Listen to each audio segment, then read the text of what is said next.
Ya, baik pemirsa, kita sudah kembali terhubung dengan Mbak Ade Latifah selaku pendamping korban yang tadi memang ceritanya sempat terputus karena kami sempat ada kendala komunikasi.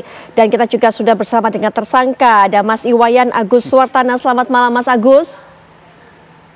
Selamat malam. Baik, Mas Agus, bagaimana komunikasi pada saat itu saat bertemu dengan wanita ini, dengan korban ini, apa yang Anda sampaikan di taman pada saat itu, Mas Agus, sehingga kemudian Mas Agus kemudian bersama korban ini bisa pergi ke suatu tempat, bisa pergi ke penginapan. Kalau menurut dari versi Mas Agus, apa yang sebenarnya terjadi pada saat itu? Baik, sebelumnya saya terima kasih sudah diberikan untuk kesempatan berbicara, dan di mana saya hanya minta tolong diantar ke kampus, Bu, gitu. Nah, itu seperti omongan yang ini yang itu tidak ada saya ngomong kayak gitu, apalagi yang dimana saya akan mengancam memberitahukan ke orang tuanya, sedangkan kita aja baru kenal, entah itu mantannya, kan ada ngomong kayak itu. Dan juga terserang kalau memang dia benar diperkosa atau digituin, kenapa dia tidak ngomong sendiri, dan kenapa harus ada pendamping sedangkan saya tidak memakai pendamping gitu. Dan sebelum itu juga di sana pada kejadian hari itu saya juga diviralin pada sebuah kasus yang dimana di media dituduhkan saya seorang mahasiswa memperkosa orang di teras Udayana, gitu dia bilang. Dan itu saya belum dijadikan tersangka dan belum terbukti dan belum diapa-apain. Nah, yang dimana itu diviralkan oleh suatu akun media 21 Lombok itu. Nah, setelah itu saya melaporkan dia ke Polda atau ke Polresta. Nah, terus sehingga beberapa harinya kemudian seketika langsung ada seperti postingan di take down, dia izin men-take down dan dia bilang izin saya men-take down dengan kata-kata ini. Dia bilang itu ada, saya punya buktinya. Nah, di mana juga setelah itu dia men-take down itu, terus berapa harinya itu saya mendapat surat panggilan ini, dan sampai sekarang kasus saya dilanjutkan, dan baru ini setelah saya viral ini baru dia langsung saya dilanjutkan kasus ini gitu.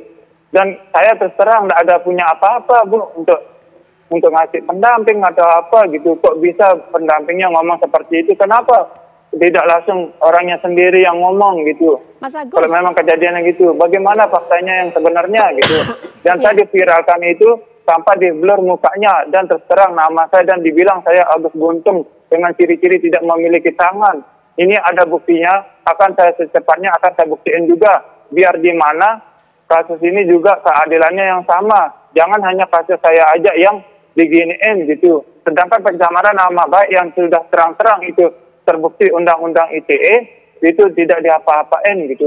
Saya dengan hormat kepada Bapak Kapolda dan Polresta semuanya untuk menangani kasus saya juga gitu.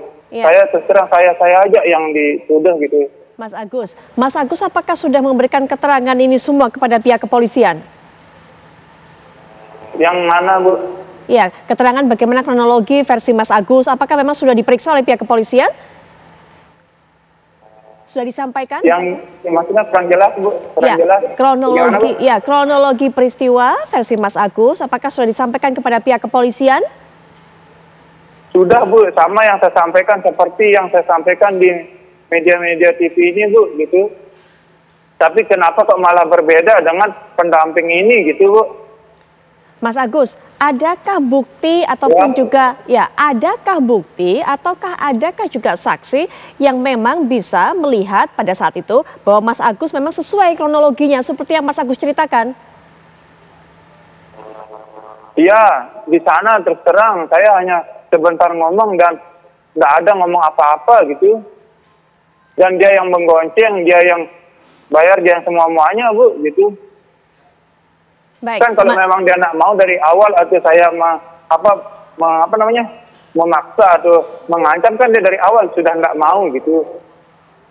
Mas Agus, sebenarnya apa yang Anda komunikasikan dengan wanita ini sehingga kemudian Anda bisa pergi bersama-sama, Anda dibonceng, itu apa? Kalau menurut versi Anda, kalau dari versi Anda, apa yang Anda sampaikan?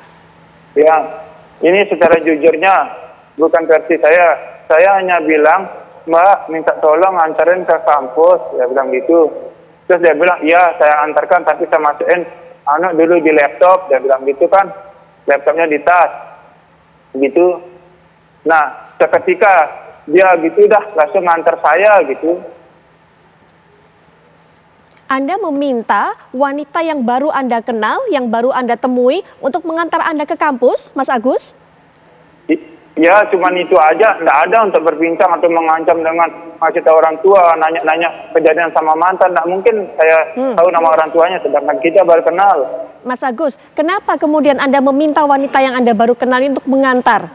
Apakah memang sudah cukup ngobrolnya, sudah cukup lama, kenalannya sudah cukup lama, sehingga Anda berani meminta diantar ke tujuan Anda oleh wanita ini? Enggak, cuma ngomong sebentar dan dia langsung bersedia, Bu, gitu. Tidak ada omongan yang lain. Baik, jadi Anda meminta untuk diantar ke kampus, kemudian langsung dibonceng, begitu? Ya, ya, tetapi dia lainnya, Bu. Dia lain muter-muter, dia sampailah tiba-tiba dibawa ke sana, gitu. Baik, pelan-pelan Mas Agus. Tapi ternyata kemudian jalurnya ini tidak menuju ke kampus, tapi dibawa berputar-putar sampai akhirnya sampai ke penginapan. Itu Mas Agus? Iya, iya, Bu. Ya, apakah wanita ini sempat menyampaikan maksud tujuannya seperti itu? Dan apakah di perjalanan Mas Agus sempat bertanya apa maksudnya? Saya tidak sempat bertanya karena saya berpikir yang positif aja. Karena bersyukur dia sudah mengantarin, masa kita berpikir yang tidak-tidak, Bu, gitu. Tapi saya kira dia mau bertemu sama seseorang gitu, pas muter-muter ternyata tidak ada, gitu. Oke, ketika kemudian sampai di tempat penginapan, apa yang terjadi? Kenapa Mas Agus yang tujuannya bukan ke situ, tapi mau ikut masuk? Ya, karena dia yang gonceng, Bu. Saya mau loncat, tidak berani, Bu, gitu. Maksudnya tidak berani? Kalau memang ternyata tujuan Anda bukan di situ, bukan di tempat penginapan dan di kampus, kenapa mungkin Anda tidak pergi, tidak meninggalkan wanita itu, tapi kenapa malah ikut masuk ke dalam? Bagaimana? Ya, gini, Bu. Karena pada di motor itu saya tidak berani loncat, Bu, gitu. Baik. Dan yang kedua karena sampai di sana itu dia mungkin suka sama saya dan mungkin saya suka gitu, Bu. Maaf, bagaimana saya kurang mendengar. Jadi kan memang yang mengemudikan motor ini langsung menuju ke sana, begitu kan? Nah, kemudian setelah sampai, ya Mas Agus bagaimana saya kurang mendengar tadi. Mas Agus kemudian turun.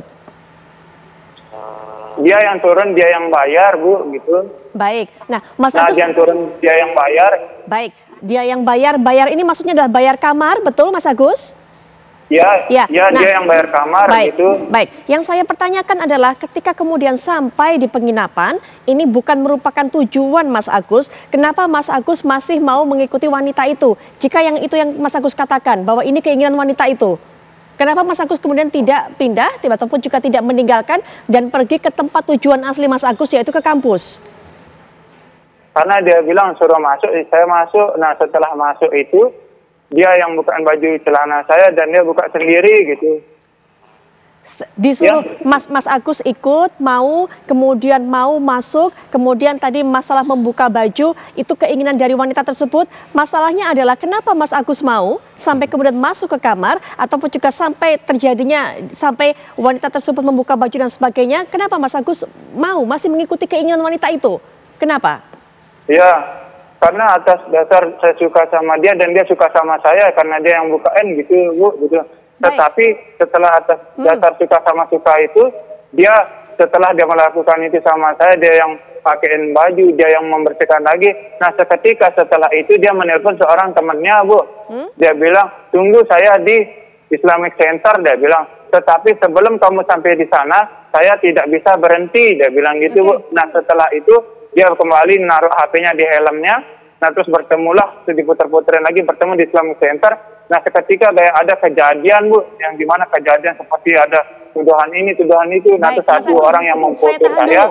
Baik, saya pahami begitu. Pak Agus, saya tahan dulu. Mas Agus mengatakan akhirnya ada suka sama suka, artinya ada kesepakatan kalian masuk ke dalam penginapan tersebut. Kapan terjadinya kesepakatan itu? Karena kalau waktu dijalankan Mas Agus ini tidak mengetahui bahwa akan dibawa ke penginapan tersebut. Kapan terjadinya kesepakatan kalian suka sama suka tadi?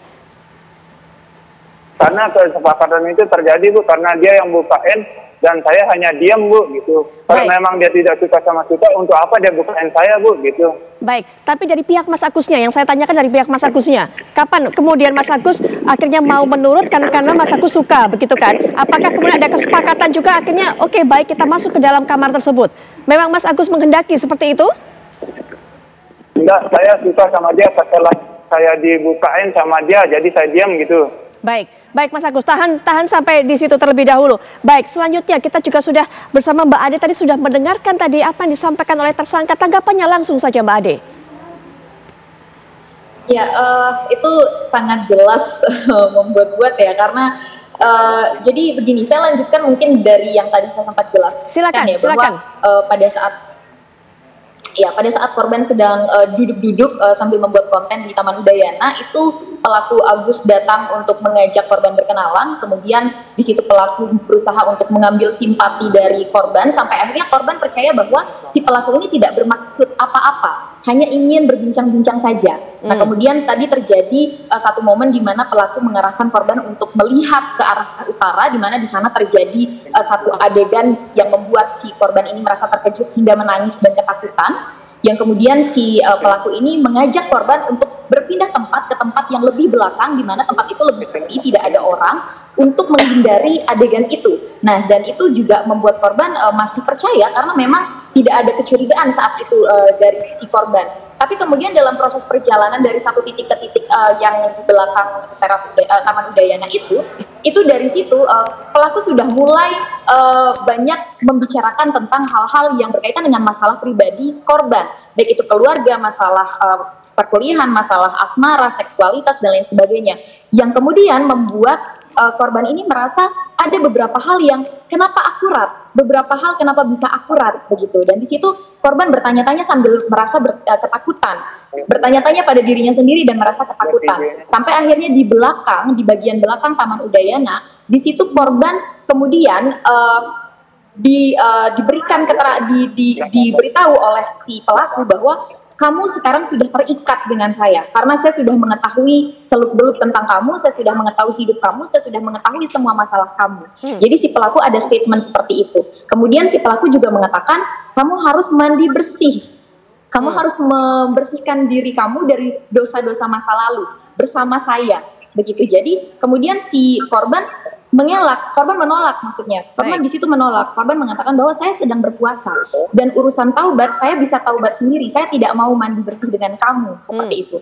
Nah, pada saat korban menolak seperti itu, si pelaku ini kemudian mengancam korban dengan mengatakan bahwa kalau kamu tidak mau mengikuti permintaan saya, maka saya akan membongkar semua hal yang saya tahu tentang aib-aib kamu kepada orang tua kamu.